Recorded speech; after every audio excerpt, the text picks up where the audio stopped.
கடந்த வாரத்தில் ஏற்ற இறக்கமாக இருந்த தங்கம் விலை இன்று ஒரே நாளில் 3000 சரிந்துள்ளதால் நகைப்பிரியர்கள் மகிழ்ச்சியடைந்துள்ளனர். கடந்த சில தினங்களாக தங்கத்தின் விலை காலை மாலை என 2 முறை உயர்ந்து புதிய உச்சத்தை தொட்டது. கடந்த 17ஆம் தேதி தங்கத்தின் விலை புதிய உச்சத்தை அடைந்து ஒரு சவரன் 97,600 ரூபாய்க்கு விற்பனை செய்யப்பட்டது. இதனையடுத்து தங்கத்தின் விலை படிப்படியாக குறையத் தொடங்கியது. வாரத்தின் தொடக்க நாளான நேற்று கிராமுக்கு 50 ரூபாய் குறைந்து 1 கிராம் 11,450 ரூபாய்க்கும், சவரனுக்கு 400 ரூபாய் குறைந்து 1 சவரன் 91,600 ரூபாய்க்கும் விற்பனை செய்யப்பட்டது.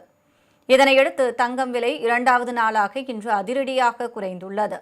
இன்று காலை கிராமுக்கு 150 ரூபாய் குறைந்து 1 கிராம் 11,300 ரூபாய்க்கும், சவரனுக்கு 1,200 ரூபாய் குறைந்து 1 சவரன் 90,400 ரூபாய்க்கும் விற்பனையானது.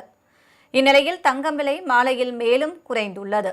கிராமுக்கு 225 ரூபாய் குறைந்து 1 கிராம் 11,075 ரூபாய்க்கும், 1 சவரன் 88,600 ரூபாய்க்கும் விற்பனையாகிறது.